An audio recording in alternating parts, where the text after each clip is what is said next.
In those days, right, you were taking your life into your hands if you went into the wrong place. You know? Really, it was that bad? It was violent. They used to carry tools, didn't they? Yeah. I mean, these guys, you know, bike chains. Southend was pretty much off limits. That you had a lot of the porn industry used records and books as fronts. One of the pivotal records of all time. It's like it's the rap version of the Beatles, because it's like they're before Rapper's Delight, and then there's after Rapper's Delight. The genesis. Kind of like a drinking culture. No, it wasn't a drinking culture, and it wasn't that. It wasn't a druggy culture either. It's like Bob Elms, Robert Elms is coming in there, and Sade's in there, and the band, Chris Sullivan. So the guys get themselves together and call themselves IDJ, I Dance Jazz. WAG Club was brilliant. Was the most famous, trendiest night spot in the world. It was for not just London. There was nowhere in America like it. Yeah.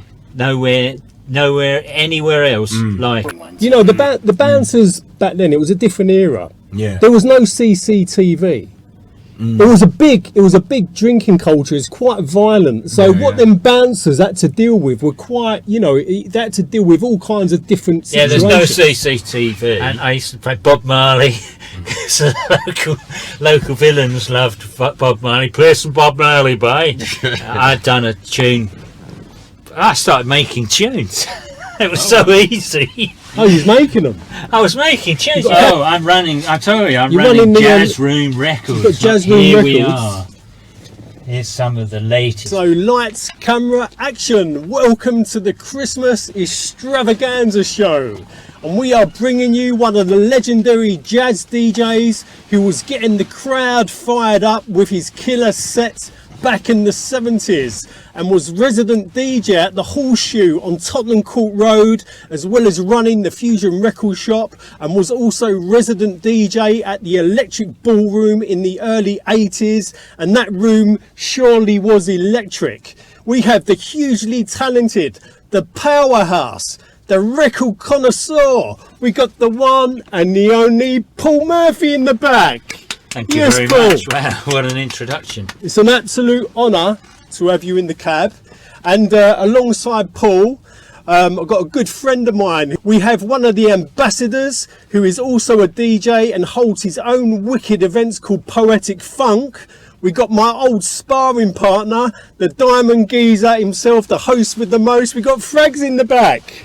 Yes, Fraggs. How you doing? You good? It's an honour, mate. Always. And thanks for putting this together. Had to be done. The maestro himself. We've got the maestro in the back, Paul Murphy, the main man himself. Yeah, the ultimate legend. So I'll tell you what. Let's go straight into it, Paul. Yeah. First two questions I always ask is like, whereabouts are you from, and what was it like growing up? You know, as a young kid. I was born in Southend, and I grew up in a small village called Pitsea near Basildon, so I'm a real kind of South Essex boy. And then I moved to London when I was like a teenager, and I mean, when I was growing up, it was all wasn't really much going on musically where I lived. Oh, really? And I was only a kid anyway. But I was really into like things like the Beatles and stuff like that, you know. And was that like the early sound you was growing up on? Well, yeah, that was what was on the transistors in those days. The old transistor radio. Everybody had one, and everybody had the radio on. Or if you were at your grandparents, they had the wireless on. Yeah. The wireless. Yeah. And so what you were listening to was what was like current then, and it was huge because it was everywhere. The first record that really I think really kind of made me think about what kind of music is this. Len Barry, 1 2 3. It's so easy, like it's taking candy from a baby. Yeah, from a baby. Yeah, no, I do know that real, tune. like, I do know that tune. 60s pop tune. Yeah, that was the first one that really blew my mind. You know, I just was going around singing it all the time. I really wanted to buy the record, but I wasn't allowed because I was only a kid. I'm not wasting money on your records. They're popular 1 minute, the next minute I don't want them. Yeah, but that's the whole point, Dad. When I was living at my parents', I didn't live too far from the gold mine, and on Monday night was the soul night. And then at the same time they had that swing revival on that was on Friday night. You know, there was this short-lived, the kids are going mad on 40s stuff. You know, there was this kind of Glenn Miller. It was even in the newspapers. You know, the latest youth craze. And I think that it was the Sun or something came down to investigate Britain's newest swing crazy. They're swing crazed at Canvey Island's gold mine. Everybody had, well, you know, that it was cheap. You know, you could go to the army surplus shop, get a pair of really baggy trousers. All you had to do is put a bit of Brill cream in your hair, right? And you was off. And then you could go to any. There were millions of like second-hand shops in those days where you could buy a Hawaiian shirt for about 50p. Yeah, so Hawaiian shirts were they was in fashion. They were totally out of fashion. Yeah, I mean, like they were totally out of fashion because they were selling off all this kind Cheap. of like 50s stuff, really, really cheap. Because you know, people didn't throw stuff away like they do now. Yeah. You know, there was no Primark or anything. You And know, it was good quality as well. Yeah, it was really good quality. It had to last forever because people didn't have money. Yeah. So, you know, people were like throwing away stuff that they'd had since the 40s and 50s, and it was really as good as new because, you know, that it was the way it was made then. So if you're a young teenager and you haven't got much money and you want to impress the girls, Rock the Hawaiian shirt and the baggy trousers. yeah, you get, and then, you know, you could, there on every high street there were army surplus stores, right, which sold all this stuff. There's things you never see now. You never see joke shops, which was on every high street then. Can you imagine saying to somebody now, you know, oh yeah, we used to go to a joke shop, and they'd look at you, you know, like you were What are you mad. going on about? But they were everywhere. They were. Yeah, You know, totally. sometimes a guy would have a joke shop and a sweet shop at the same time, and then you had army surplus shops. They were everywhere as well. So it was, you know, yeah. If you were, I mean, it wasn't the mainstream fashion, not for much, not until much later, really. But you know, for that early sort of 70s, it was kind of looking different. Looking cool. Yeah, you thought you looked cool. You thought you was the Don Dada.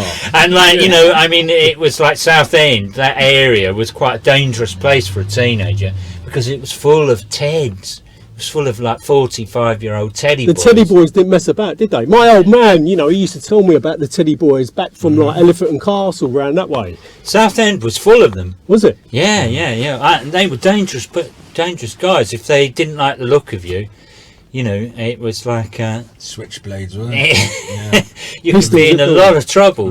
It's Going back always to the the gold DJ. mine. Was it Chris Hill that was doing gold mine? He was doing it Friday, from what I can remember. I mean, it's a long time ago now, but and then they had a soul night on a Monday. Friday they played a mixture of like kind of 40s swing, and then you know, like kind of what sort of funky tunes of the day. And what was kind of like the atmosphere like in the gold mine? I mean, it must have been Well, kind for me, it was obviously it was great because it was the only place I went out. You know, you couldn't really go out in those days, right? You were taking your life into your hands if you went into the wrong place. You know, really, it was that bad. it was violent.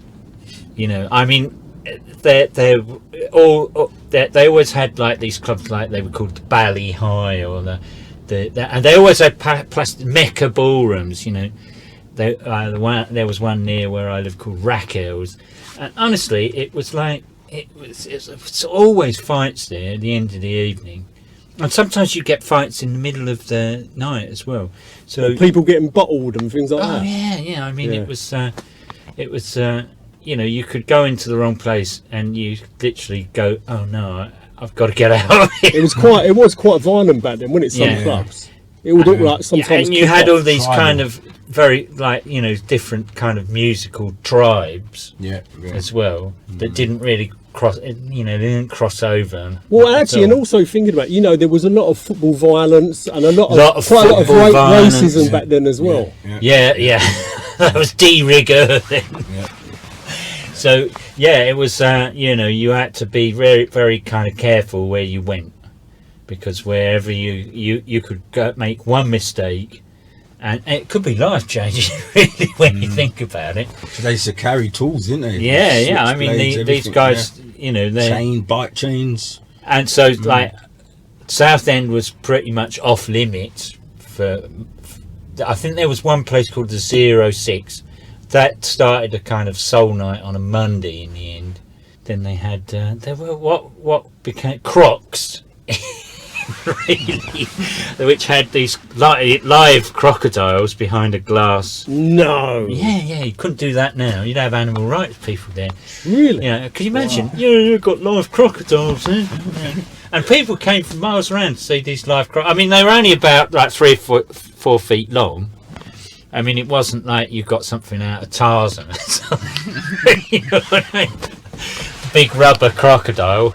No, they were, and they, that, as we all know now, because everybody watches wildlife shows, crocodiles only eat about once or twice a year.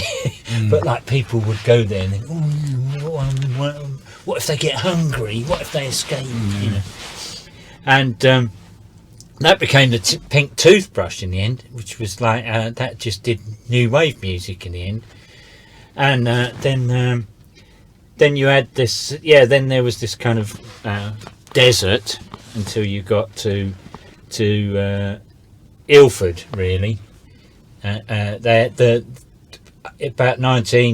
of 1975-76, they put Chris Hill started a night there. I think it was like Saturday night or something, and then there was like room at the top in Ilford. There's room at the top for you.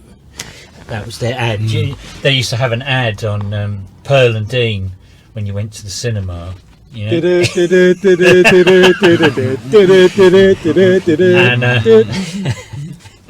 do you know that's from the Richard Harris song MacArthur Park? Is it really? Yeah, he had a one-hit record. It was like number one in the early 70s or something. MacArthur Park. Richard Harris, the actor.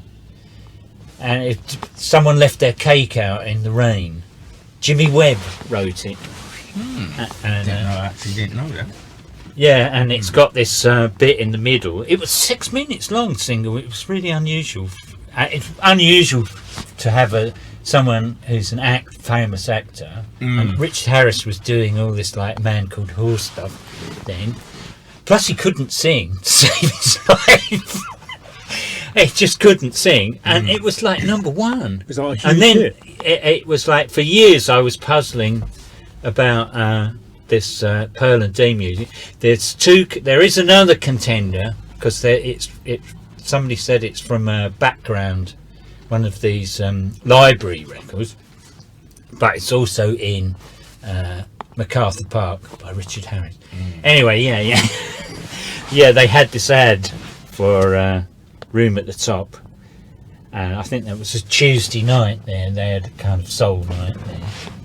So you plotted out, you had your little mental map of where you could go out every night, really, because there was one in Leytonstone as well. Mark Roman, I think it was. Mark Roman. The spooky lady. They were all called the something lady because they were all owned by Wheatley Taverns. And I think, there was Lacy Lady, the Lively Lady, the Spooky Lady. There was probably more, but I can't remember. And so you had all this like plotted out where you could go, because you weren't hearing any kind of decent music on the radio It was all total smashing nicey time, really. I mean, that is smashing nicey era, isn't it? You know, early 70s to kind of 80s.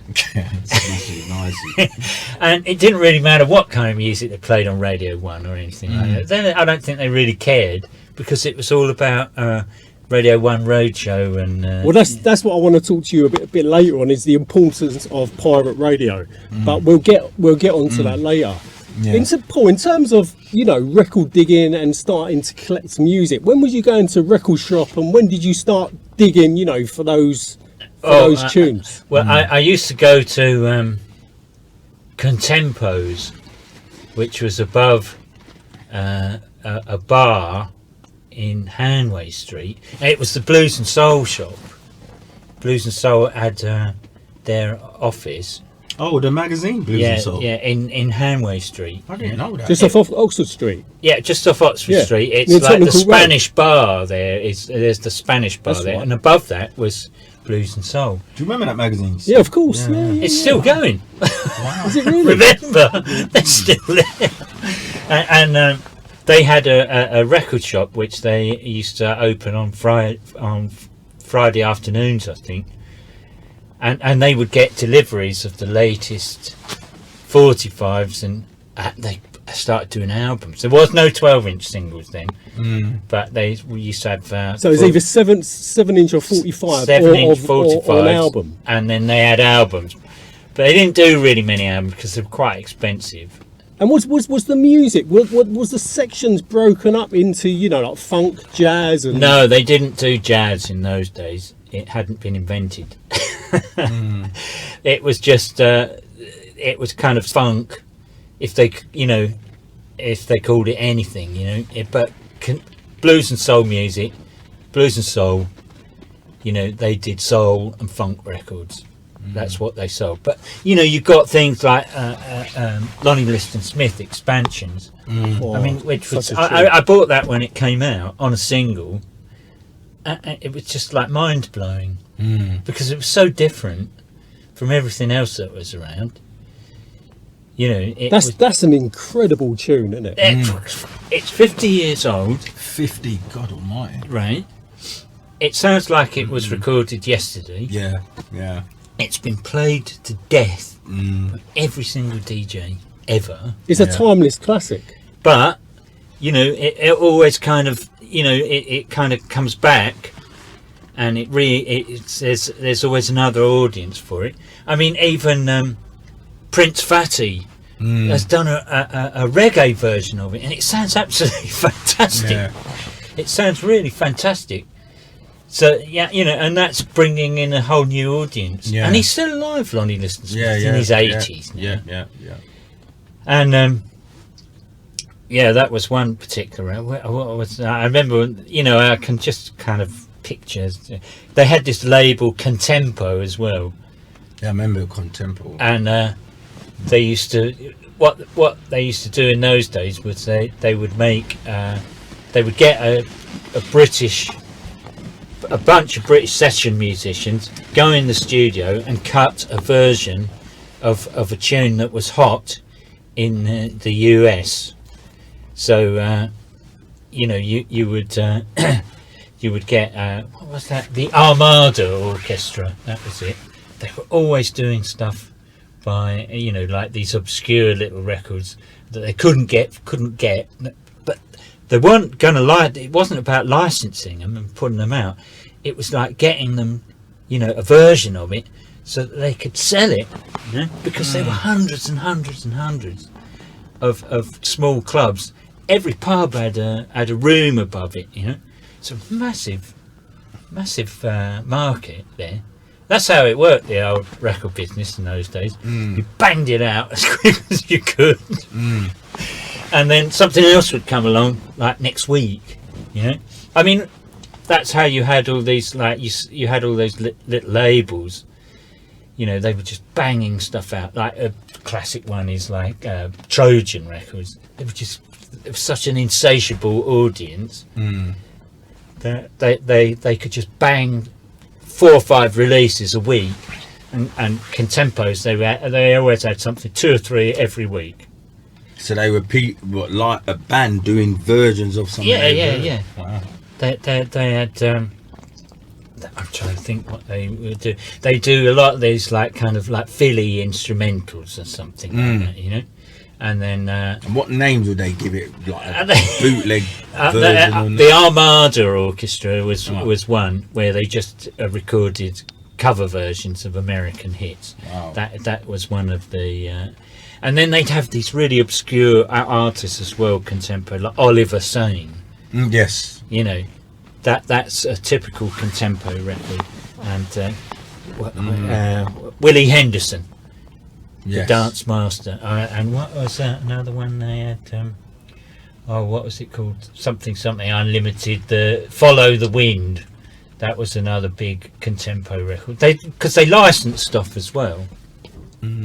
So you know you're a teenager, and you know all this little kind of stuff that you're kind of finding out things about, like little nuggets. Yeah, little nuggets. Gets the Midnight Movers Unlimited. That was it. Midnight Movers Unlimited. They're just these, and then there's things like Barry Waite, The Sting.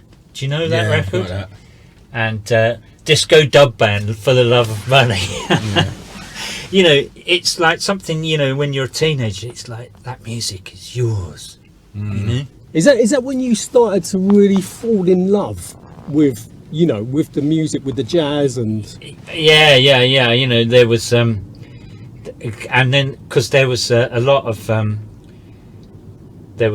record shops. I mean, like, these shops weren't that busy, and they were selling off this stuff for like nothing and weren't making any money, and it wasn't some record guy there, but they were everywhere, especially around Soho, because they had another front as well, because you had a lot of the porn industry used records and books as fronts. They couldn't put the stuff in the window.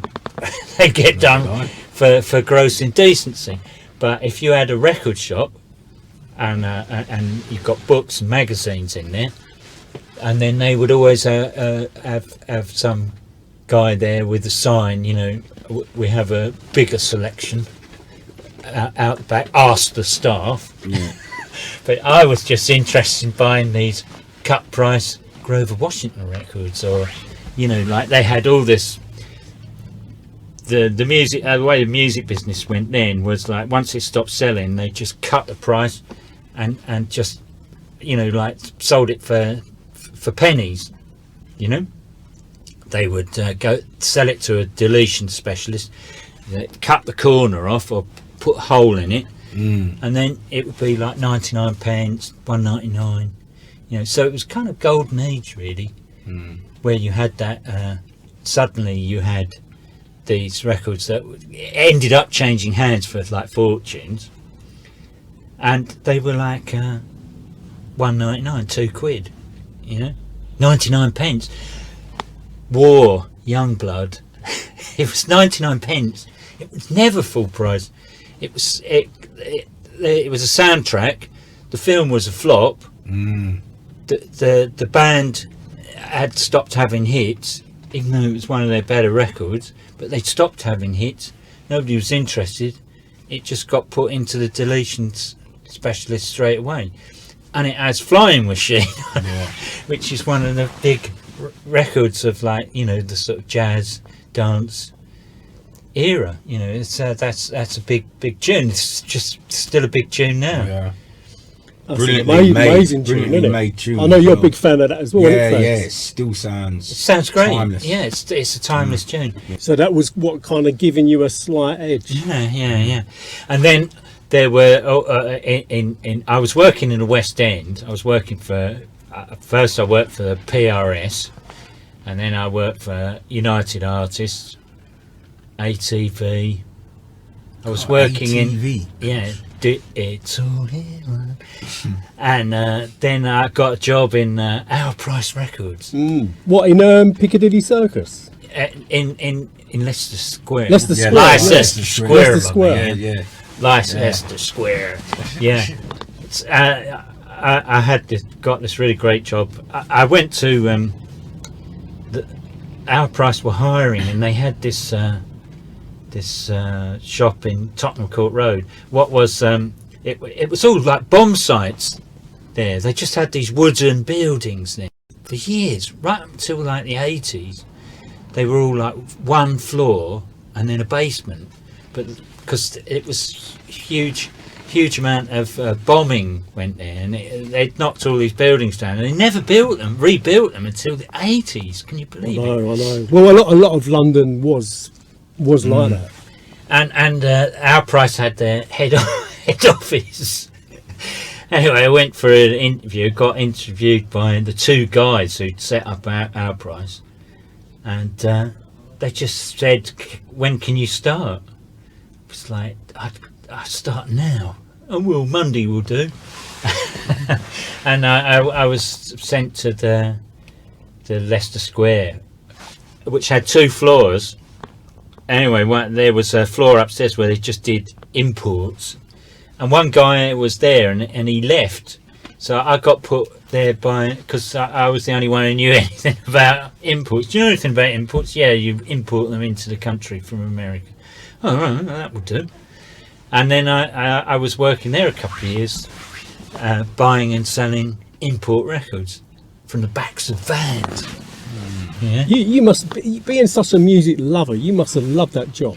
I did love that job. It was really bad money though. I mean, like, you know, that was the great thing about working in a record shop. It was like riding the range, you know. You wasn't getting paid very much, but you was getting your tunes. But the money, you know, you eventually got to the stage where you realise, you know, I can't live on this money. Even though it's a really great job, you know, it's that was it really. But I mean, I just learnt so much, and it was a really great musical point in time, because it was. I remember we had what was it? Rapper's Delight. 1979. Yeah, Rapper's Delight. We got that on import, right? So it was like double the price of say they didn't even do many UK 12-inch singles then, and this was like one of the first ones really. There's only been a few before that, but they got Rapper's Delight in. I bought it off this guy, Ron, his name was. I can't remember his second name, but he had one of the main vans for imports. He was one of the main import companies. There was like I think one other one called Stage 5 or something, and so he goes, "Oh, I've got a really good one for you." They're going mad to it, Rapper's Delight. So I think we bought probably like 10 or something like that. They went in in a day, I think, something like that. And people were going mad for it, you know. And I remember ringing him up. He's going, "Well, I've got a shipment on the way, but I don't think it's going to clear this weekend," because you had to clear them at Heathrow Airport. You know, that record just blew up. Nothing ever It was been massive, like wasn't it. it? No, that was it. That's ground zero. And that's one of the pivotal records. You know you know it off the top of your head, word for word. Yeah. That's one of the pivotal records of all time. It's like it's the rap version of the Beatles. Yeah. You know what I mean? Yeah. It's because like it's like they're before Rapper's Delight, and then there's after Rapper's Delight. The Genesis. It's like literally, you know, that nobody had ever heard anything, and it was really catchy, and I mean, it's already been a hit with Good Times, right? Yeah. It's already been a massive hit, but like then suddenly it's just not just a big hit. It's like it was number one or something like that. Yeah. And the DJs played it for years. Yeah. Absolute brilliant label, Sugar Hill as well. I mean, and so we had all these things. Grace Jones was coming out with like really good stuff. There was like disco really blew up. you know, there was massive amounts of like 12-inch singles and imported records. You know what I mean? Like Earth, Wind and Fire became huge. That's when they were having their big hits. You know, it was like every time you turned around, somebody else would come out with this massive record. You had like George Benson and stuff like that. You know, that's when they were having their really biggest hits. They were becoming pop artists. And yeah, I really... And then you've got all this kind of other groovy stuff that people were buying. You know, Jimmy McGriff, and they're doing like funk records now. You know, they're not just doing like these like jazz workouts that they used to do. They're doing constructed. You know, they want to be they want to be pop artists basically. So what record was it, Paul, that kind of moved you to go on the jazz fusion tip? I know it's an hard question. Oh gosh, you know, it's funny. It's like this guy comes into the shop. He tells me that he's starting this. He wants to start this night doing more jazz and more sort of funk and more soul. It's called Jaffers, Jazz and Funk, Funk and Soul. Jaffers.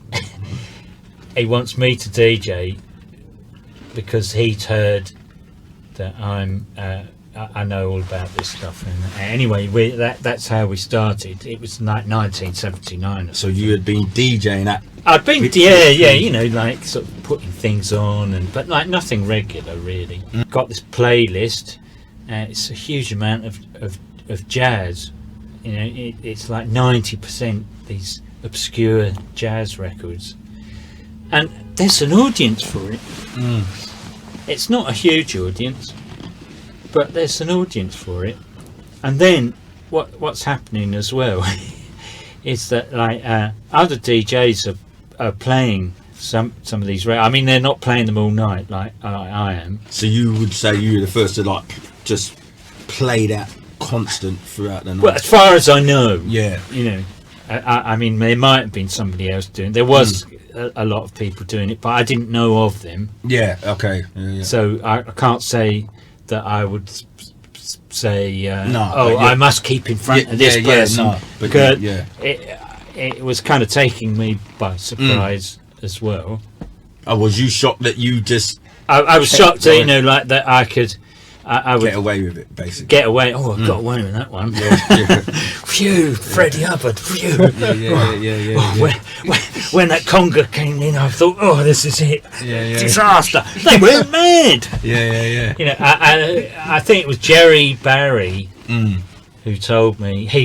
Jerry Barry was one of like the original kind of jazz dancers. Yeah. I'm sure it was him who said, you ought to get this Roy Haynes album.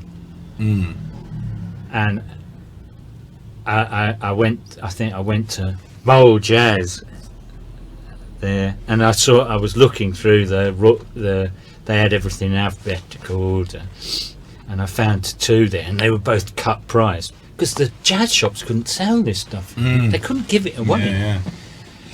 I used to get in the end. I used to go into Mole Jazz. Oh, I've got something for you, right up your street. You know.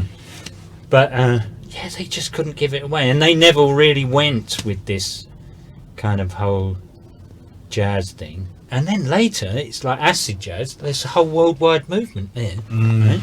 Anyway, that's how this kind of records. You know, that's how the music was progressing. Then I thought I'm going to go, and you know, I thought I can't really go. I think our price were. They wanted me to move to another branch or something, which was out in the boondocks somewhere, and I didn't really want to do it, so I ended up going.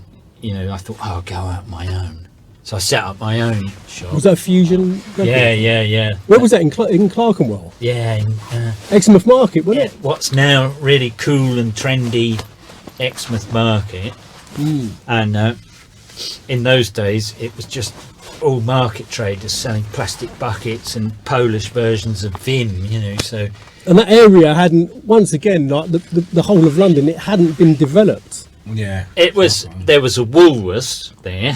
in that street.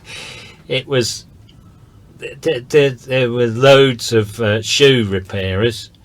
It was a lot. Yes, there was fruit and veg stalls.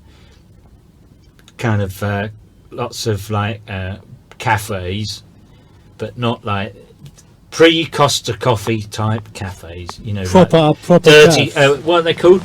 Something Greasy. Greasy spoons. greasy Everything spoon. was a greasy spoon. Pubs. I think they had Greek Orthodox Church, maybe. Can't remember actually. And yeah, there was. It wasn't like it is now. Now it's all kind of restaurant, you know, like trendy restaurants run by TV personalities.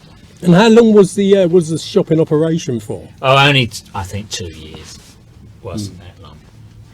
And what, it was strictly what sort of music was you selling? I was doing kind of a lot of like obscure jazz record. I had things like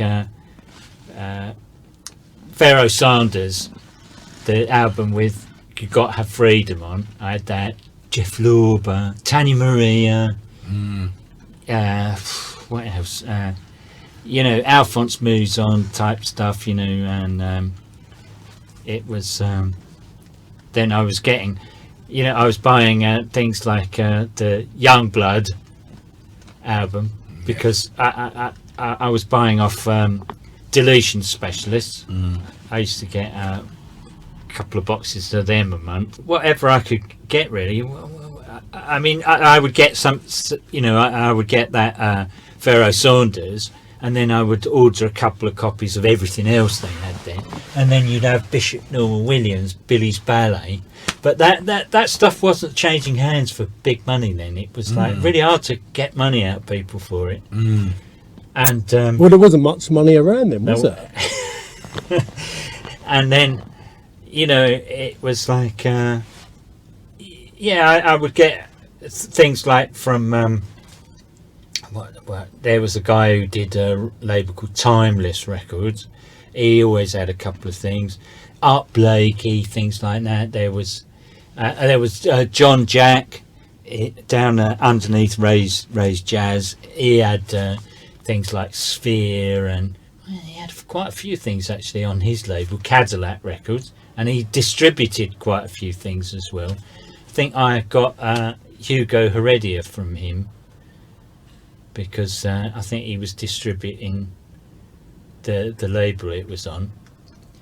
And you know, they're just these sort of fairly well-known Last Poets. If you see the kind of charts of like jazz dance stuff, there's a good like 90% went through that shop. Yeah. Airto, and you know, I mean, I can't remember the names off the top of my head, but What year was this roundabout? this was 81, 82. In terms of, was you more of a selector, or was you beginning to learn how to mix, or? Nobody did mixing. You couldn't mix on Garrard decks. I don't think I had a pair of I don't think I ever used a pair of Technics. So you was more of a selector. Yeah, everybody. I think everybody were. Nobody was really doing mixing there because it was, unless you had the Technics decks, and they were just coming in. Yeah. Right. There's not many clubs had the Technics decks. They had a console. Yes. Right. With two Garrard decks on it, and a slide control, and maybe even a cassette player if you were really cool. Right. So you could tape Tape your set. Tape your set. Yeah. And there's no CDs. Right. Yeah. That's still only on Tomorrow's World.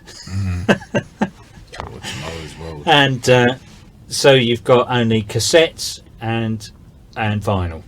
There weren't that many DJs. You know, it wasn't like you got to wait another like 10 years really. Then the whole DJ boom takes over in the 90s, and then, you know, like, no, people don't want to be in bands anymore. They want to be a DJ. Superstar DJ. You know, they won't just want to be a DJ because it's accessible. You still got vinyl records, you've got CDs coming in as well, right? And when the CD came in, you know, people kind of look down on the CD now, but it really changed the music business a lot, because you got loads of reissues because the major labels wanted to cash in on the CD boom, because people could have CDs in their car and they could have CDs in their kitchen, you know, they could have CDs in the office, they have CDs in the shop, right? But you couldn't do that with vinyl records. You could do that with tapes though. Yeah, you could do that with tapes because people had tapes. Cassettes were fiddly, you know, Right. they went wrong a lot. You know, with a pencil, didn't you? Pencil, yeah. Do you remember that you know, thing? if that tape got loose, it could get caught in the machine. You've got to take it out. Yeah. It's got caught in the machinery. You've got to pull it out. You lose the tape because you have to pull it out and it snaps. And you can't get it out. You get tweezers in there. You know, you put a CD in, every now and again it goes clunky, but basically compared with the cassette tape, it was perfect. you know, it's like it's a space rocket In, compared with the push bike of the cassette tape. in terms of vinyl or CD, what would be your preference of choice? Vinyl. I mean, look, you know, it's like I like vinyl records. There's something. What is it about vinyl that you love? I mean, it's you know, the you package, can isn't it? look at the pictures, and you know, it's just sort of you put the needle on the record, and It's you got know, that smell to it as well, isn't it? People look at, you know, especially today, you know, I've just done a gig at like Spiritland. Everybody's really young, much younger than I am, and you could see them kind of looking at you, and they're taking photos of you, right, on their cameras, you know, on their phone. They're photoing. Yeah. You know, so, That's amazing, though. yeah, I mean, like suddenly you're like Errol Flynn. Yeah. And then CDs, you know, in the 90s, when all the record labels, major record labels, were putting out, you know, they were reissuing things which you hadn't seen for years, you know, and then they were putting out things as well that they weren't even bothering to put on vinyl anymore. There were some great labels, Master Cuts. Yeah, That was a good one, Master Cuts. and Verve were putting out a lot of really good jazz in the 90s, great sort of stuff, and they didn't even bother with a vinyl release. Have you still got a lot of vinyl? Yeah, I've still got a lot of them. Not as many as I used to, but yeah, I've still got quite a lot actually. When you was playing that back in the day, was you covering over, you know, your records No, so DJs wouldn't know what you was playing? No, I'd never done that. You never done that? Would you get people coming up to you and start like looking at the turntable like this? People would ask what it was. You just told them what it told was. them. Yeah. You got the cover. That was only in like the Northern Soul scene, really. That's where you got the cover-ups. Yeah, and the sound clashing as well, where they. Yeah, reggae. Yeah. But that was in the early days, Yeah, 50s, you know. But you know, basically, it was people would come up. What's this? And you tell There them. you go. Yeah, I'm selling the record. You know what I mean? It's in my interest. It's in my interest to. Because there was no Shazamming back then, was there? There was no mobile phones. Yeah. Right. If you saw a mobile phone, it was always on a TV detective, and the main suspect was this yuppie who had this brick phone. With a briefcase. Yeah. Yeah, you know what I mean? Yeah, we want to do a really unsympathetic character. Yeah, let's put him with one of those new bricks car phones. Oh, great, yeah. So, you didn't have anything that you could. It's pre-information technology era. In terms of Horseshoe, you know, Horseshoe was kind of like one of the pivotal clubs. How did you get involved with DJing at Horseshoe? Well, yeah, like I said, the guy came in Into the shop. Yeah, said, I'm looking for someone to DJ. Do you want to do it? It was just like that simple. And then did it, and you know, it kind of built up. Yeah, from there. because the first night, And what then, was it like? and then what happened? Was yeah, that the late- first late- night I was think that we the had maybe late 70s, Paul? that's 79, I think. 79, Yeah, just yeah. before Christmas, 79. And then we had, I suppose we had about, it was quite a big room, so I think we must have had 90, 100 people in there first. It's not bad at all. It wasn't bad. Then it goes down. Always the second night's always up about. And was you half charging to get in? Yeah. I mean, it was like a couple of quid or something like that. Because that was in the day of cash as well, wasn't it? Yeah. I had my girlfriend on the door. on You the need door. someone. You need to trust. Well, someone. actually, I was married then, so it was my wife on the door, and she did the door. That's the only way you could keep an eye on the money. Yeah. And then it was all, it was quite tough. We started putting on bands, and we had like people like Breakfast Band, Morrissey Mullen, Paz, Wow. You had Paz on there as well. Yeah. Brilliant. and then we had we put on our first American Alphonse Moose on. Oh, you had Alpha Moose on. Yeah. We had Jay Hoggard as well, Heath Brothers. Yeah, and it was like. We're kind of getting over this hump here. It's getting more and more popular, and then George Power does Saturday night with 2 rooms, and that was it. Within 3 weeks, we were out. Because you could go to. They had two rooms on Saturday night, so they had a jazz room. Was that with- Electric Ballroom? Yeah, no, that was in the Horseshoe. Yeah. So they had a kind of funk boogie room, Yeah. and then they had a jazz room with Colin Parnell and Boo, and we were only doing like kind of jazz, Yeah. So that was it. We had to knock it on the head. In terms of promoting the Horseshoe, what did you do back then? Was it like word of mouth, or was it like flyers? We did flyers. You done flyers? Yeah. Have you still got any flyers? No, God knows what happened to them. It's ephemera. It's made to be thrown away. It's not made. You don't see it as something. Like a collector's piece. It's a collector. Would you, if you were going to something at the weekend, would you say, "Oh, I'm going to keep this"?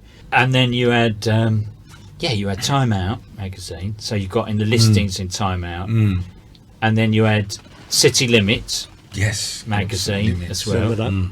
And then you had, for a while, you had there was a third one that was owned by Richard Branson. I can't remember what it was called, but for a year or two, for nearly 2 years, there was 3 listings magazines in London. Yeah, and so you'd send in all your details to Time Out, hoping they got it right, hoping they'd write a little bit of a thing. Recommended. Yes, Something like that, because you've always got an extra sort of dozen people on top for that.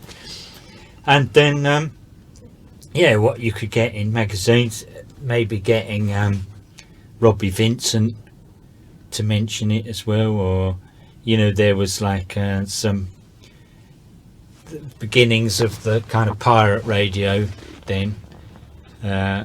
Tony Munson and all those kind of people. Can you remember some of the pirate stations? Right, Invicta, JFM. Yeah, Invicta. Yeah, JFM. that was the biggest one. Yeah. Invicta. So then, what happens to Horseshoe? Does that kind of what- shut down? For me, that's the end. George continues there. I think he continues there for another year. So I'm kind of doing other things. It's like running the shop. Doing bits and pieces here. I think we went to the Green Man up near where Shiftless Shuffle is now. There's a pub round the corner called the Green Man in Great Portland Street. Did that for a while, and then sure I did something else. I can't remember, but there was a few bits and pieces doing here and there. And then I'm thinking, well, that's it then, and then I'm thinking, it's that's the DJing over, because basically they weren't actually queuing up saying, "Oh yeah, we want to do jazz." It was like you did it yourself, or you couldn't do it at all. So then I think George got the big E from the Horseshoe because the Horseshoe was like waiting to be sold. That was why they were just renting it out, you know, because basically they never spent a penny on it. It had this carpet that must have been there since the 50s. Did it have that kind of damp, mouldy beer smell to it? Yeah. And everything was painted black. You know, it had been quite a swanky place at one time. I mean, it was like been there since the late sort of 19th century, and had been, you know, quite a shishi kind of place. They'd had like all kinds of functions going on there, but you know, they were just waiting to sell it, and that whole area was being redeveloped. So anyway, I get a phone call that day. Hello, it's Judge Power here, and hey, my friend. Oh yeah, my friend, you put me out of business. Now we're busies. So yeah, okay, yeah. Because I want you to do the upstairs at Electric Ballroom. So I go and meet him. Yeah.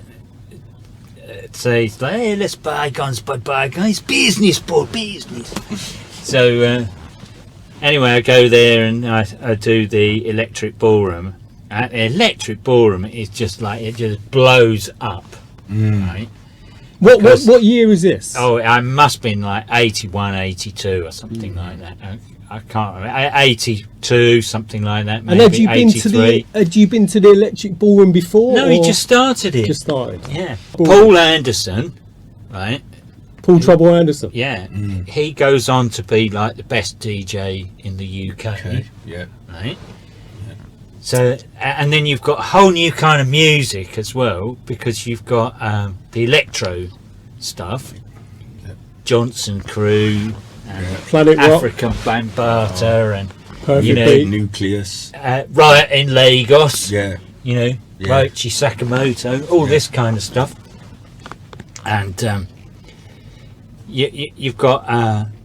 So you've got a brand new kind of music. No other DJs even looking at this stuff. They're just not going to play this stuff. So it's like a big, huge scene there, you know. And then upstairs, you've got me, who's like, now I can do what I want because I'm guaranteed to get paid at the end of the night, you know. So it's like kind of takes a little bit of pressure off you. And then, you know, there's the guys have kind of honed their dancing skills because they've kind of been practicing at this for the last couple of years. So, you know, they're making a real kind of thing of it. You know, it's like something, it's like a competition. Combat jazz, you know. So, you know, I'm playing more and more obscure records, and you know, more and more of an obscure kind of sound. Things like Herbie Hancock, Sly, and crazy song that. Ramsey Lewis, one with the painted face on the front. Salonga. Yeah. Syphilis Shuffle. No, anyway. So, and then there's Airto, and then there's all this kind of stuff going on.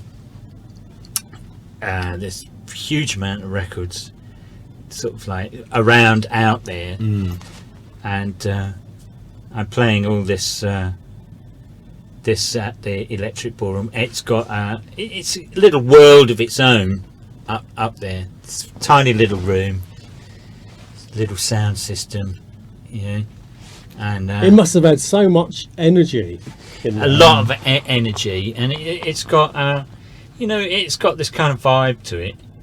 So and it's like in this little universe of its own, you know, with and then if you get bored with it, you can always go downstairs as well. So it's not like you're trapped in there, you know. You can, and it works both ways as well. So really kind of good place. And what was the scene like? I mean, were people like getting on bits and pieces, or was it more of a kind of like a drinking culture? No, it wasn't a drinking culture, and it wasn't that. it wasn't a druggy culture either, because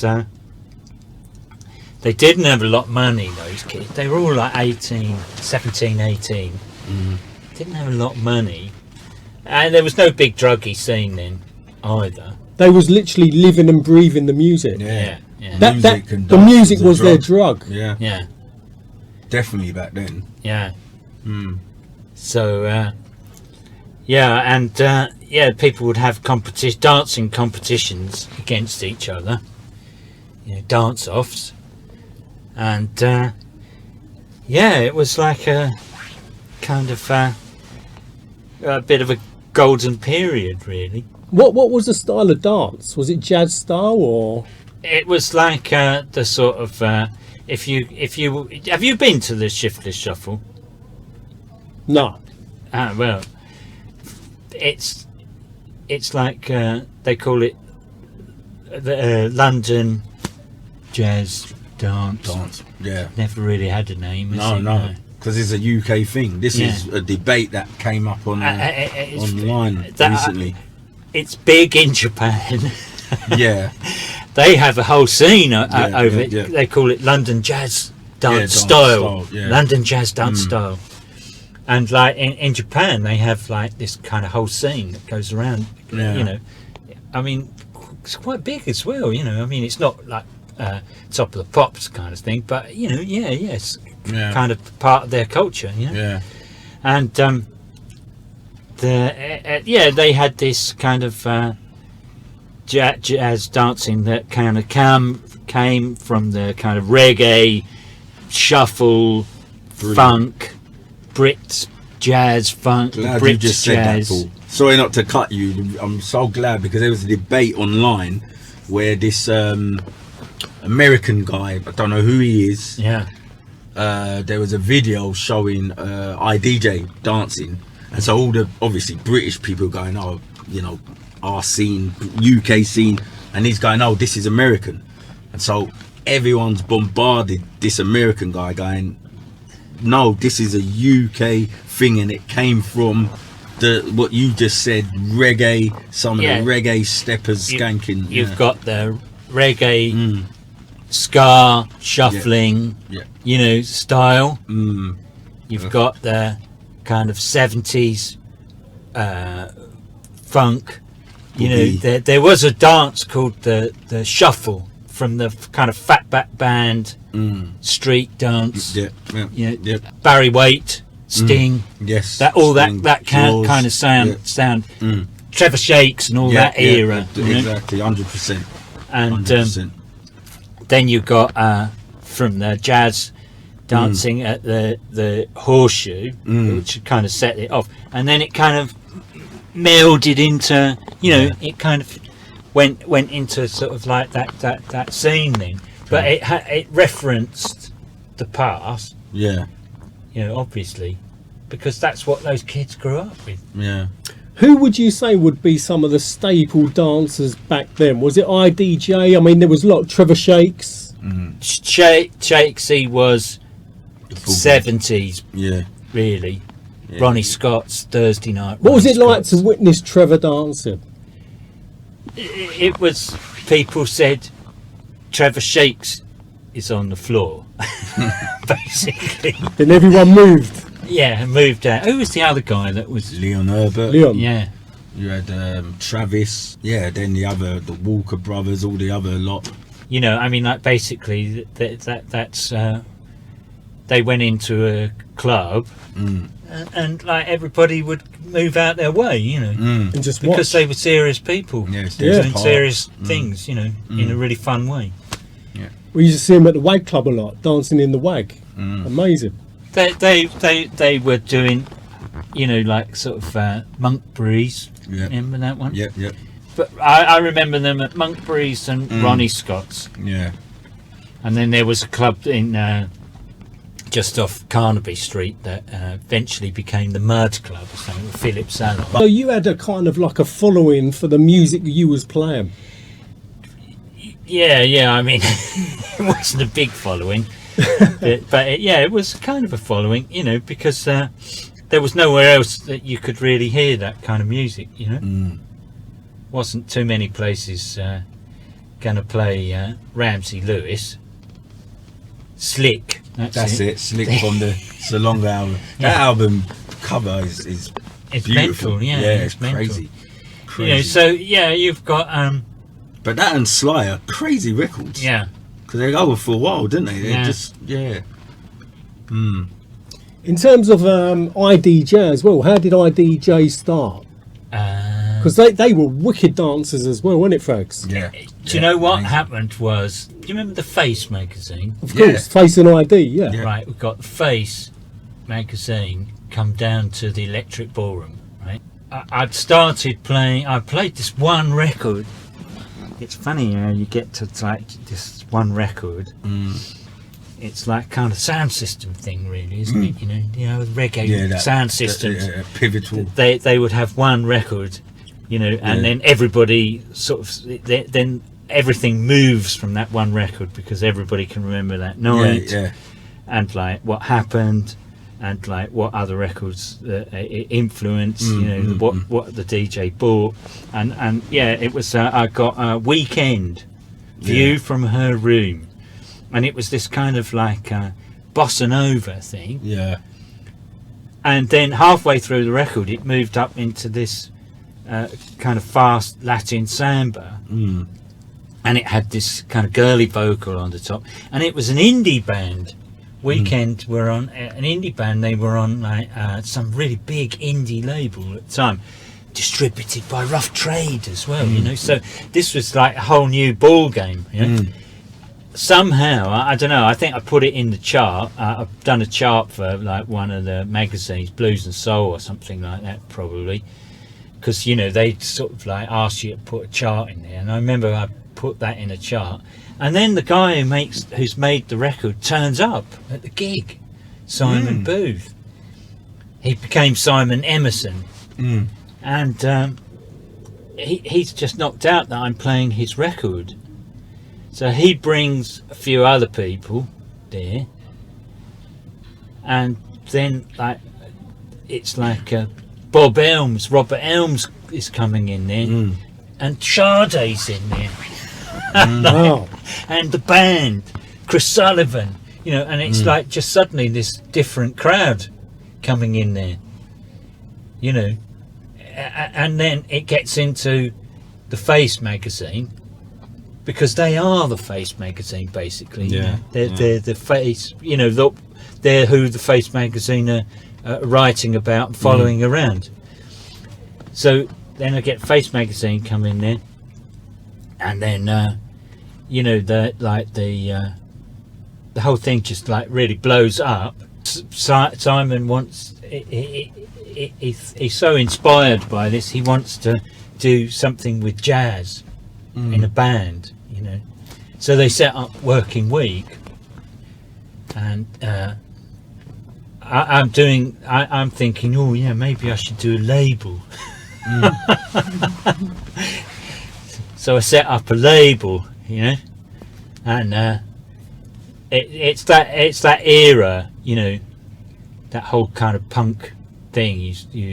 You're not going to get a major label come and look at you. Let's do it ourselves. So you just have an idea, and you set up the label by saying I'm a label. Simple as that. And that's it. And then you kind of find out what you have to do from then on, and that's what I did. I had I recorded like some Paz was a record. You know, I'd already been playing one of their records, so we go and record a new album, and I'm saying, oh look, I think you should do this tune, I think you should do that tune. And then I recorded this other band as well, Onward International, and I was like going to see them, you know. I would go out and go and see them, and they were like packing places out. And then you know, it kind of goes on from there. Simon Booth records Venceremos, and it's he needs some guys to do the dancing on it. So the guys get themselves together and call themselves IDJ, I Dance Jazz. I Dance Jazz. That's and then, you know, that it kind of moves on from there, really. And they did the specials. You remember the special Ghost Town specials, right? They do free Nelson Mandela, and they get the guys, Jerry and the guys, to do the dancing on the video for free Nelson Mandela. Who was in the full crew, Fraggs, IDJ? There was a lot, because you had Marshall, Gary Nurse, you had Milton, my boy Milton, you had Afro. And you had that tall guy who became a model. Simon de Montfort, yeah. Yeah, he was a really big model. Yeah, and he was big. Every time you open a magazine like Yeah, Face or ID, yeah. there he was. Yeah. What made IDJ so special? They were first. That's what made them special. So, What, as a crew? yeah, you know, they were first. Jerry. You know, and they had the best dancers. So, you know, it was like it's like you know, it's as simple as that. Really. Yeah. Fraggs, I need to get IDJ, some of them guys in the back of the car. Jerry, because we need Jerry, their history needs to be told, isn't it? Yeah, I mean, it's They had what was that band that they were like a singing group? They used to come to the Electric Ballroom. you're on about Finesse, and then became Pasadena's. Pasadena's, Yeah, yeah. Pasadena's. Yeah, They had originally Pasadena's. Finesse with Jeff. The His Pasadena's, brothers, they were around Andrew about the same Banfield. time. Yeah, they were. Yeah. Then they became Pasadena's. Yeah. Cool. What was the name of the record label as well? Paladin. How did you come up with the name of that? Well, I was doing it with another guy called Dean, so Paul and Dean. Oh, right. We were going to call it Paul and Dean at first, but then we Paul and thought, Dean. Paul and Dean, you should have done the other. all we'd get is people sort of say, "duh, duh, duh, duh, duh, Yeah, duh, that's duh."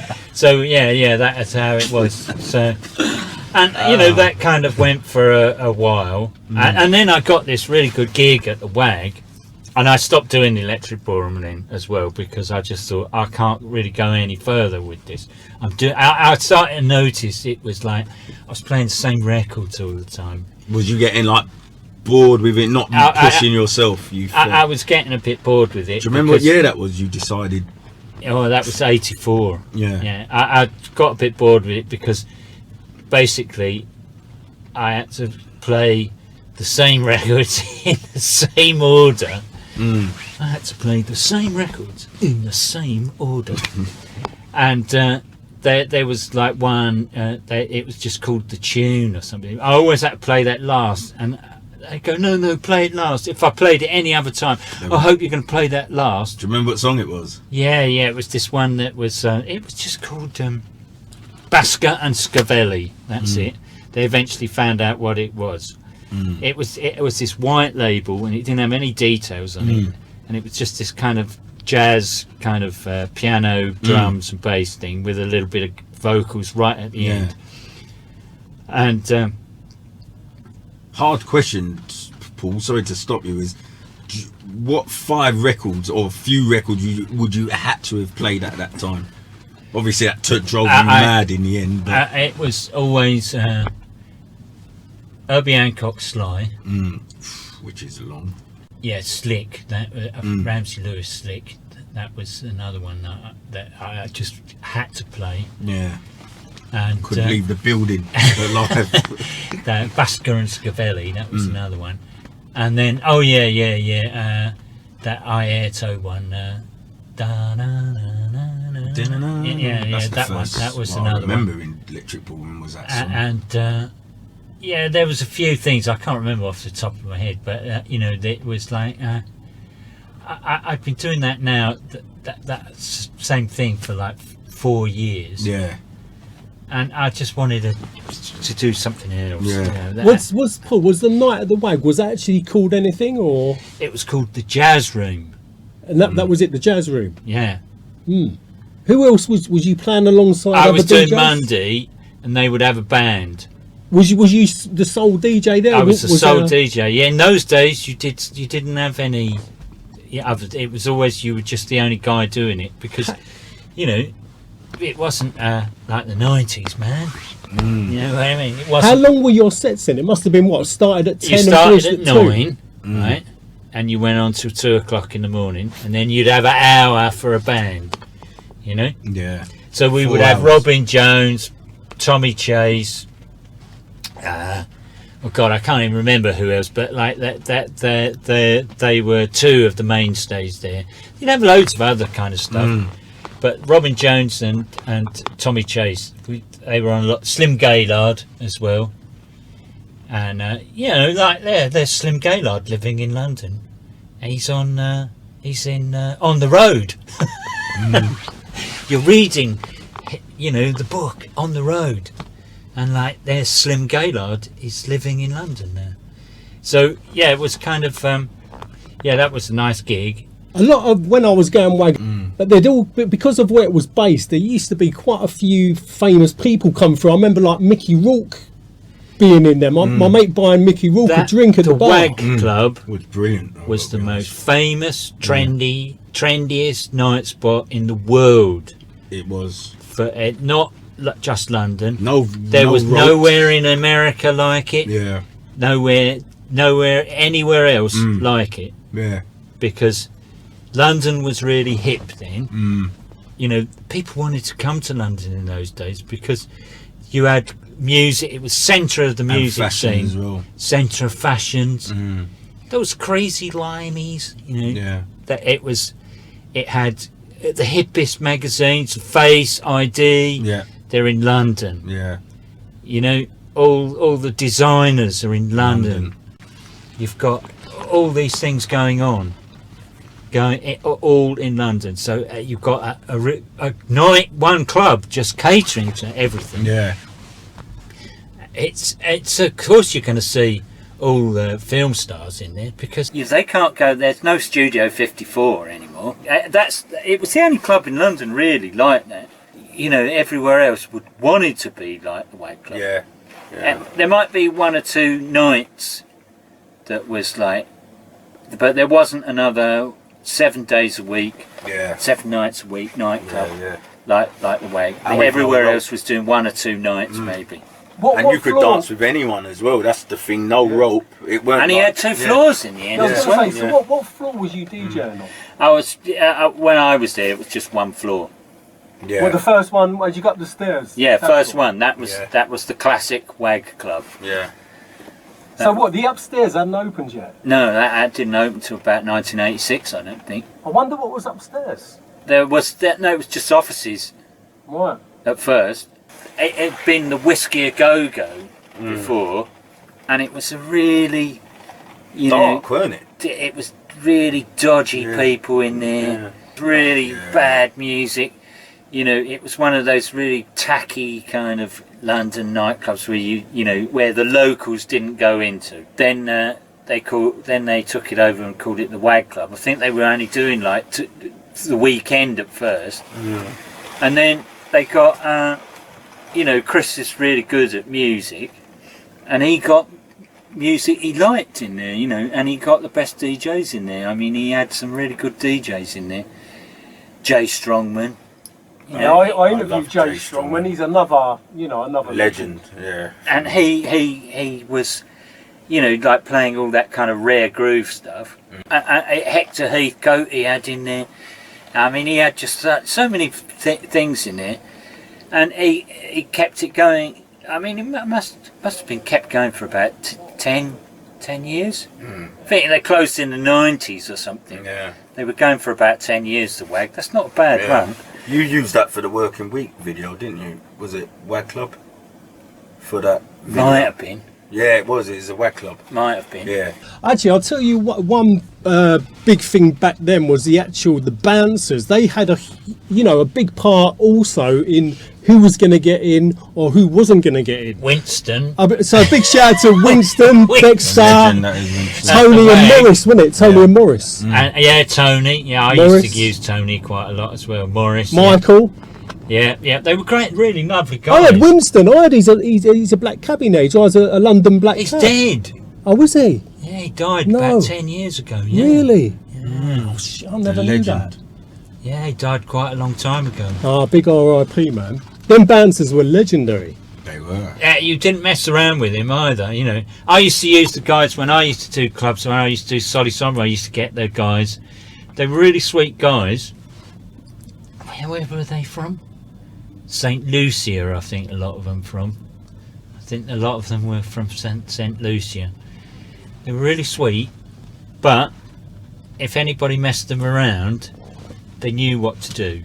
Also, they because weren't violent or anything. yeah, You know, they weren't unnecessarily violent. To how powerful Winston was, there was a incident at Kiz's in Peckham, Yeah. and there's a guy called Simon, ex-boyfriend of Elaine, who had an incident with what we call someone from what you'd call road man now, that sort of thing. And he had a conflict with Simon, and basically what happened in a nutshell was that Simon couldn't leave the building at all. Like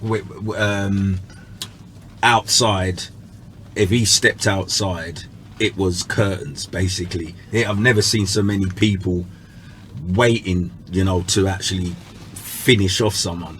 And there was a phone call made to Winston. Yeah. Winston came, I never forget this, went into the premises, got Simon, had him in front of him, and was walking out, and he's like this, and any movement, it was and got him into his car and got him out of the building. It was like the wild west. I'll never ever forget that incident that happened in Kids' night spot. you know, the bouncers back then, it was a different era. Yeah. There was no CCTV. It was a big drinking culture. It's quite violent. So Yeah, what yeah. them bouncers had to deal with were quite, you know, they had to deal with all kinds of different Yeah, situations. there's no CCTV. Yeah. And, you know, I mean, yeah, you're down to the personality of the bouncer. And I bet you had to work good as a team, as a crew. They were Brutal. buddies, you know. They were buddies. They only got their friends in. Yeah. You know, they were always mates. Wasn't, you know, you could take sort of 5 different guys. Say, here you go. You know, have you got your test? Have you passed? You know, they have to do a test now. Got to be one of the toughest jobs. Going back to Paul Trouble Anderson, I want to give a big RIP to Paul Trouble Anderson. Yeah. Can you tell me, Paul, what Paul Trouble Anderson was like as a character? He seemed like, you know, an absolute diamond geezer. Hey, he's a really was He was a wicked dancer as well. He was one of the best dancers. Yeah, but he was a really funny guy. He just said funny things all the time, and he was a really good. You know, he was like the best DJ. He's probably the only DJ out of this country that's up there with like Louis Vega and, you know, those Americans. That kind of calibre. Yeah. Levels. Yeah, he's they really respected him as well, you know. But he's because you didn't really get that. You don't really get American venues booking British DJs very rarely. It's just they just don't do it.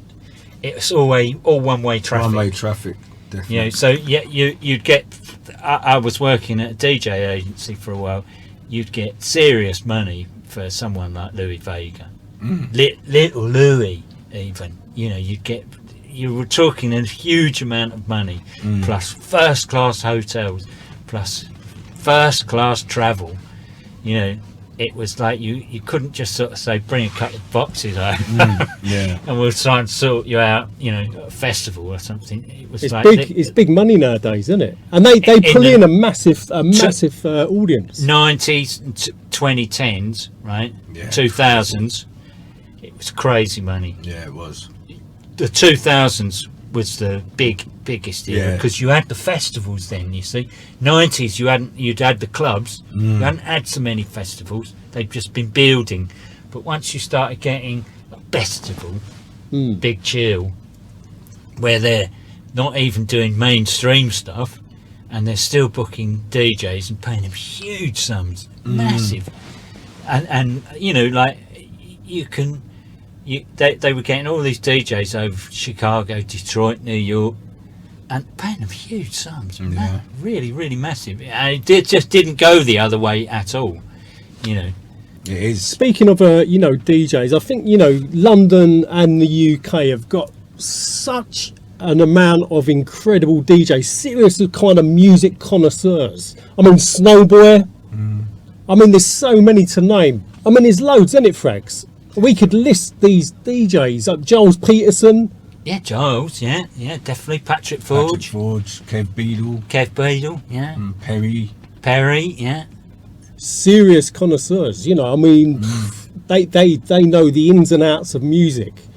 I think is living and breathing the music, because the thing is, I mean, what Paul just touched on about some of the stuff about the Americans and so forth, but it just reminds me the bit and bobs about the American clothing, say like the Levi 501 jeans and etc. They don't buy Brutus jeans. No, do you see what I mean? Or Farrah's. They just don't buy those things in America. You buy Wranglers, you buy Levi's. Lee, no, you won't get Lee Coopers there. No, they just don't buy that stuff. They gee whiz, it's like they're just not gonna. It doesn't cut it over there. Nothing really. Yeah, and that's why, obviously, just touching back on that topic, on that online debate about the actual UK, the jazz dance scene. That's another thing which is proof in the pudding, is because there is actual evidence and proof it's a they UK had hip hop. Yeah, they didn't need anything jazz else. dancing. No, hip hop is massive in the States. Exactly. It's just like everywhere you go. I mean, like places you would never think that you're gonna hear hip hop in the States. Exactly. That's exactly where you hear it. It's just huge over there. House music is nothing over there. No. Going back to the the old days of the late 70s and the 80s, do you kind of miss that? Yeah, I was younger. Brilliant art. We all was. Yeah, of course I miss it. I was younger, I didn't ache when I woke up in the morning, Did you get really excited back then? Yeah, of course. When you're younger, you get excited about things, because it's all new. So, and you never know what's going to happen, because you haven't got the experience, So you haven't done that before. So of course it was more exciting then. But I mean, I'm running a record label now. What's the label called? It's called Jazz Room Records. Jazz Room. Yeah. And I do get to the stage where sometimes I think, what do I do next? I haven't been here before, And but I've most of the time, I've had this happen before. Don't worry about it. This happens, that happens, blah blah blah. But sometimes I do get to say, oh no, what do I do next? And I remember that kind of sinking feeling quite a lot when I was younger. So I can't sort of say I'm not going out all the time now, because if I get a DJ gig at a weekend, I can't do 2 anymore. I used to go out and do even 10, 15 years ago, I would say, right, I'm going to work it so that I play here Thursday, Friday I do this, Saturday I do this one, and Sunday I'll have that off, and then Monday I'll fly back, because I used to go to Europe quite a lot. Can't do that anymore because it's all gone now. You've got to have work permits, and it's like I was having a really nice time doing that, because I would be going, sometimes I'd be going to two countries in a weekend. It was, and going by train as well. It was like sometimes I'd fly, and then I lived abroad for a while, quite a long while as well. I mean, I lived in Ireland for 10 years, and then I lived in Italy for a couple of years, Hungary for about 5 or 6 years, You know, so What, and was you DJing over there? I when you was there. living Yeah. I mean, when I lived in Ireland, I had a clothes shop at the end of the 80s, and my girlfriend at the time just said, we just had a kid, so she just said, that's it, we're out of here. I don't want to do this anymore. You know, your DJing world is just too insecure. So a cousin wanted us to look after his shop for like 6 months because he was going around the world, you know. And so we went to Cork in Ireland, and we made a right go of this place. We changed the stock around from, like, it was kind of like this kind of hippie stuff, and we changed the stock around. We were selling like kind of raver gear, you know, baggy jeans, whistles, glow sticks and all that. Yeah. T-shirts with huge prints on. and and we ended up getting like we had two shops at one time, and a market stall. So we had three sort of places. And I was DJing in this nightclub in Cork. What was it called? Gorby's. That was it. And it had a picture of Gorbachev on the outside. What, in Ireland? Yeah.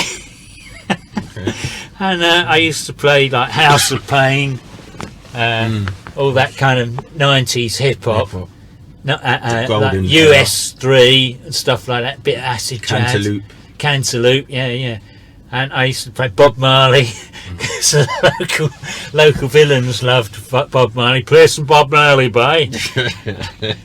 Could you be loved? Buffalo Soldier. And so I was there for about 10 years.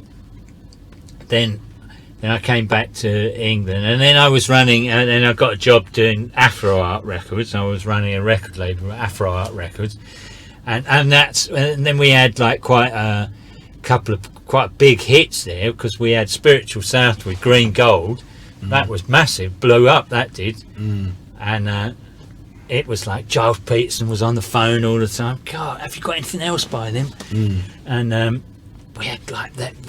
It was like Louis Vega wanted a copy, and you know, all this kind of stuff. So it was like, yeah, that was a big one. And then I got to I'd done a tune. I started making tunes. It was so easy. Oh, you was making them? I was making tunes, yeah. Yeah, what, like on a laptop? You just went in a studio. No, it was pre-laptop era. It was you went in the studio, and you had the samplers, so you'd have to play a sample, and then you had to cut it on this huge sampler. It would be called X3000D or something like that. So you would cut it down, and then you would save it to a floppy disk. Yeah, I remember. I still got one. And then you had you could put it on your computer. It was a desktop in those days. And if you had a bit of money, you'd have an Apple. But otherwise you'd have something like a Dell or something, you know. And then you would put it all together with Cubase on your computer, and you could make a tune, you know. So I think the first ones I did two or three. I did this version of Professor Longhair tune, and then I did this kind of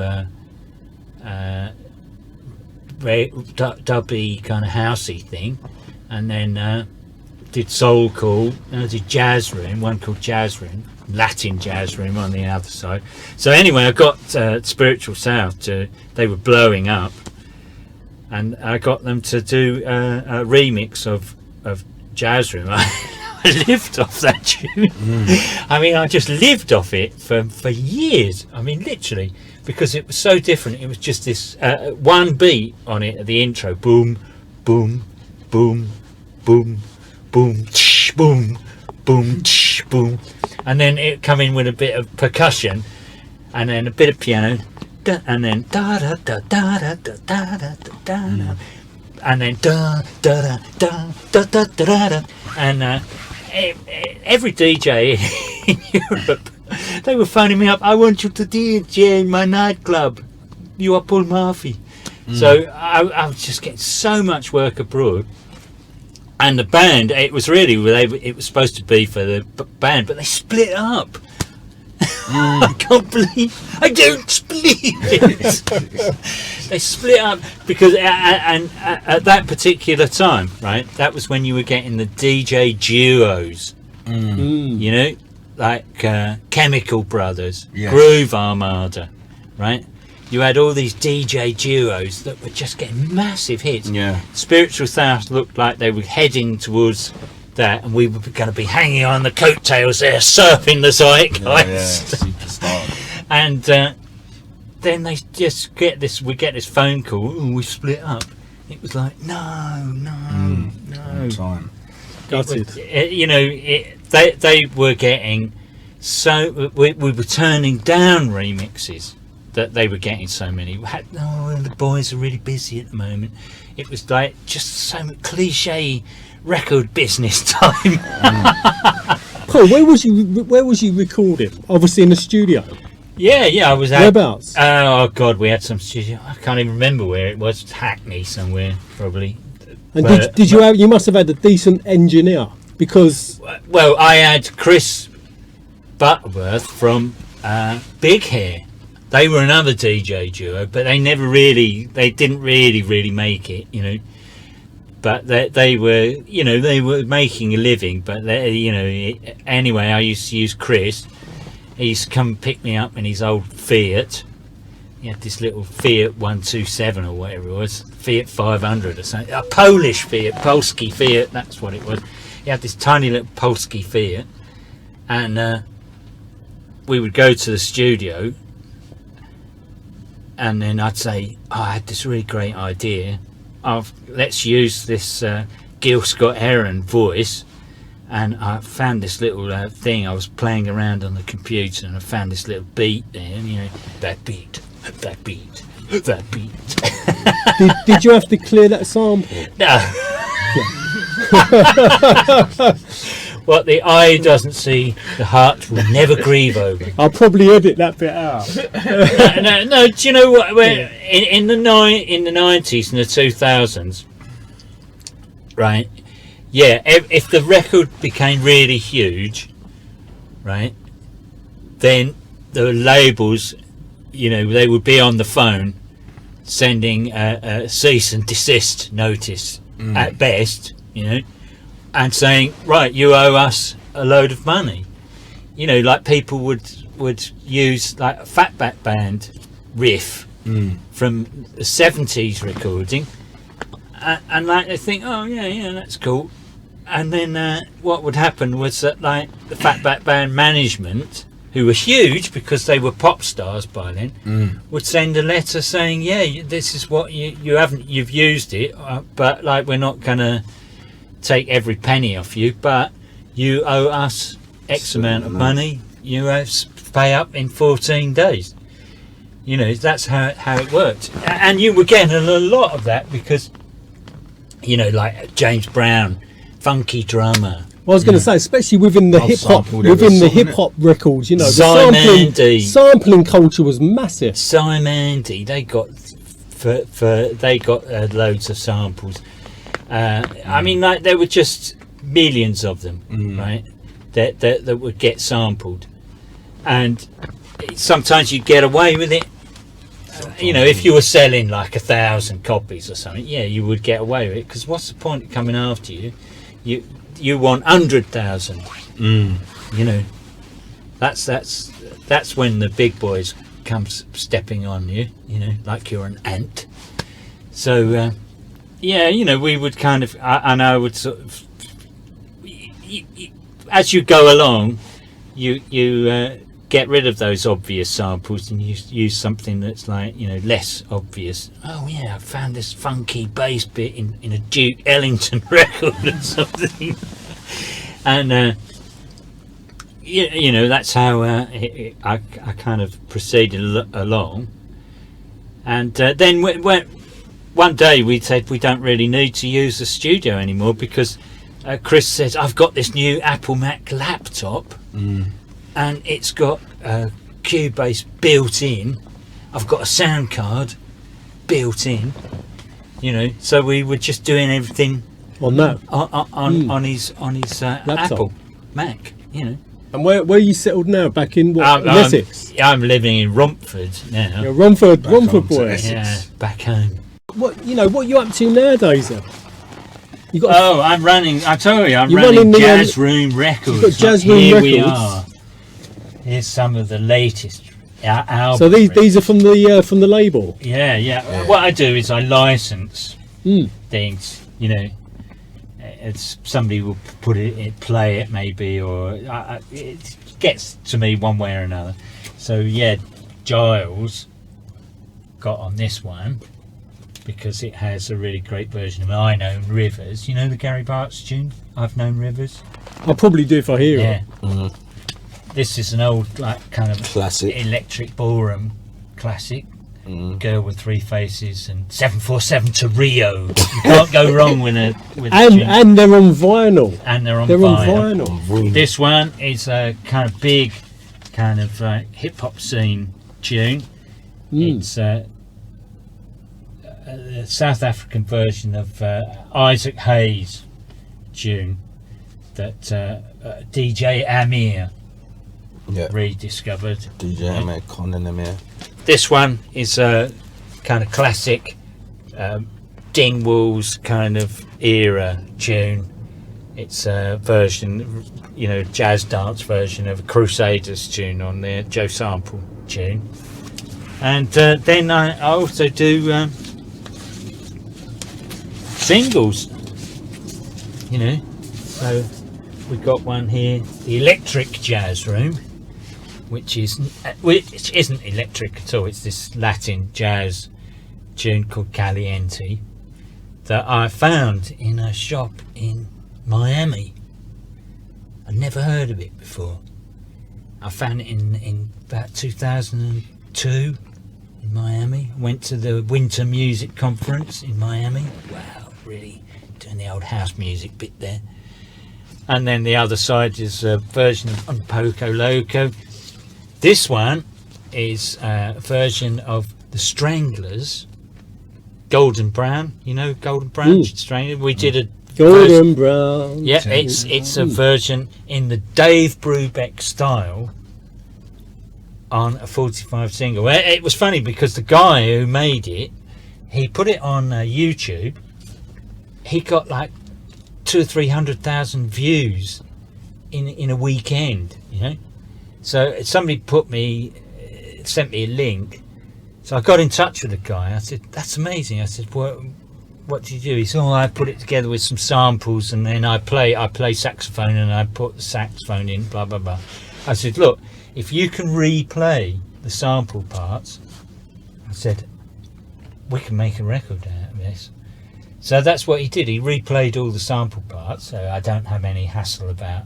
I can imagine dealing with Sony or something. God, I'd still be in prison. So yeah, we did this one. We've sold 5,000 vinyl singles. That's like unheard of, and it's the only thing I actually ever get paid from Spotify. So yeah, that was a really good one. 5,000 vinyl singles. This was the latest one. This is a Japanese band doing a kind of funky Calcada type thing. This one, Chip Wickham, doing a version of Nirvana, Smells Like Teen Spirit. This one is kind of Brazilian funky. This one is Japanese Shibuya jazz classic. This one taken from the Apple TV series Severance. And this one, dub version of Mr. Magic and Sun Goddess, two jazz funk classics from the 70s. Amazing. And Paul, I'm absolutely loving the logo as well, Jazz Room. Yeah, well, that Jazz Room logo, It's a wicked logo. that was when I did the original Jazz Room remix from Spiritual South. I went in, I thought, I've got to get this record really noticed. So I went down to one of the, it might have been Soul Jazz down in in Soho. I took I took a measuring tape, you know, and I went up to the wire displays they had there, and I measured everything out. I thought, right, how can I get this so that like when somebody walks in, they can see it and see what it is, you know, and like they say, I want that one, you know. So I measured everything out. I got Nathan, our artwork guy. I said, yeah, look, you know, here's the bit where you have to have this here, this here, this here. Can you do that? So he put it together, and then when the record came out, we had a picture sleeve, 12-inch, and it just said Jazz Room, and then we had to have the name of the artist here, my name here, label name here, so that no matter where you were, you could see something, you know, and you knew what it was straight away, you know. So that's how we put this label together, because years later, when I was putting the idea for the record label together, I said, Nathan, I want you to use, do you still have that original artwork? Oh yeah, I've still got it. I said, well, I want to use that and use it for the logo, you know. So that's how we did it. So it's pretty recognisable, you know. You should get some t-shirts printed. I've done the t-shirt. Oh, you got the t-shirts and the cats. T-shirts. Been there, done it. Where I've done I've done 3 lots of t-shirts now. And first we did Robin Jones t-shirt with the snake. You know the one with the snake? Yeah. We did a Robin Jones video with the snake where we moved it around, so it looked kind of like it was moving. And then we did the logo one t-shirt. That really that just, and then we did another one with because the first album was the Hugo Heredia with the guy using his teeth to take the bottle top off. Do you remember that album at all? No. So we put that on the t-shirt, Jazz with Bite.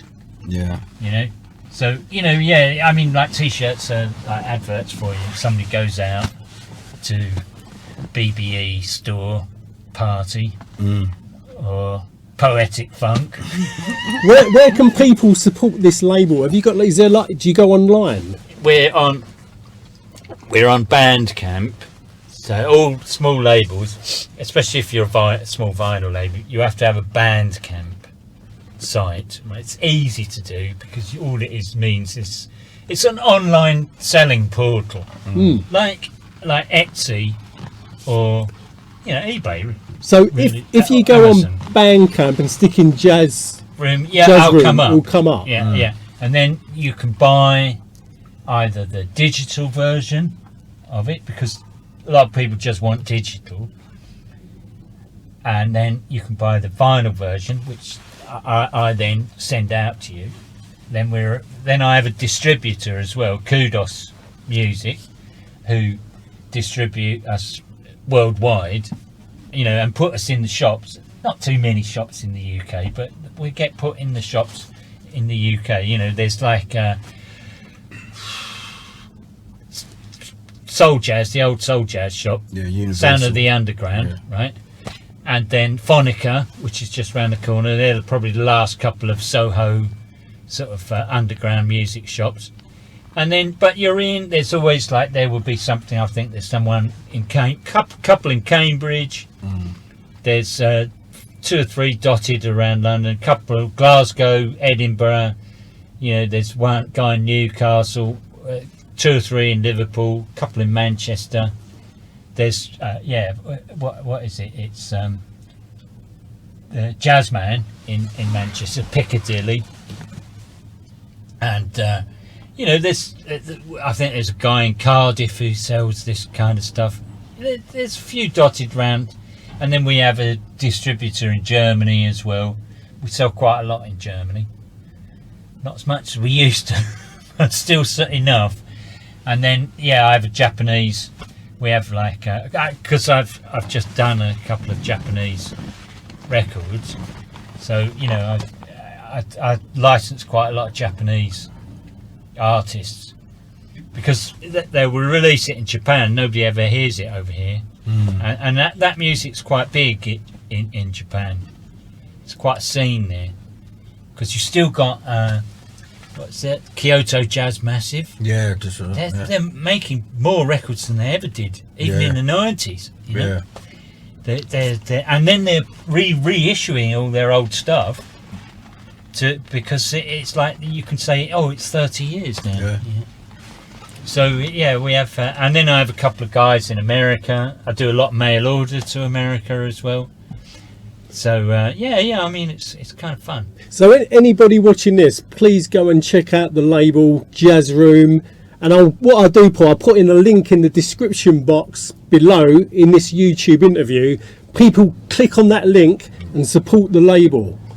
Isn't it, Fraggs? Yep, go direct to the label. And also touching with you, Fraggs, as well, something Paul said, obviously Poetic Funk.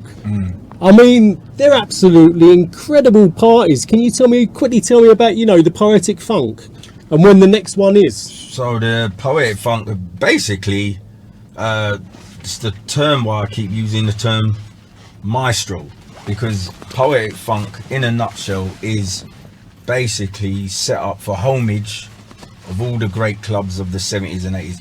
That is it in a nutshell. It's just basically classify it as time traveling. So you time travel back, HD Wells, back to the time of the club scenes, how it was vinyl only, music, dancing, and where you can escape this modern world we live in at the present moment, which isn't the greatest, where you can just time travel, escape.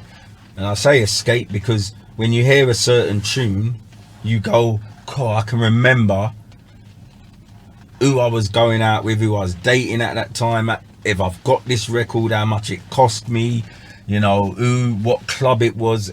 That's why I use the term time travel. So that's what Poetic Funk is. It basically, what is written on the tin is literally going back to yesteryear, soundtrack of our youth, and homage, just homage to the great nights of the past. The next Poetic Funk is at BBE December the 29th from 5 to 11, and basically free entry. No, you don't have to pay to come in. And from that time, basically, once again, we'll be time traveling with music of the past and on a vinyl format. And you've got a Facebook group as well, isn't it? Poetic Funk. So if anybody's interested, please go to Facebook and put in Poetic Funk. Yes. And this will bring up all the latest. Yes, and also on Instagram as well. Just Instagram. What, Poetic Funk? Poetic Funk on Instagram, right. And it'll bring up the same information. Well, listen, all I'm going to say is it's an absolute honour, Paul, to have you in the cab. It's been an absolutely amazing chat, and you as well, Fraggs. Thanks for coming along and putting this together.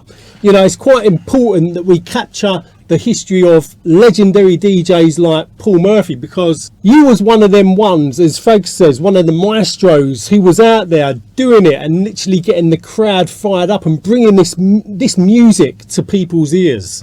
Which is quite a special thing, isn't it, Fraggs? Yeah, well, it is. It's foundation, and for me, the most important thing is giving homage to the pioneer of the scene, and that's what it is. Well, we can say an absolute honour. And anyone watching this, listen, have a great Christmas and New Year. I hope you've enjoyed these little kind of cab chats. I've done quite a few, obviously, and all I can say is an absolute honour, Paul and Fraggs, to have you both in the cab. I hope you've enjoyed this little cab chat. Getting it all off my chest. It's been great.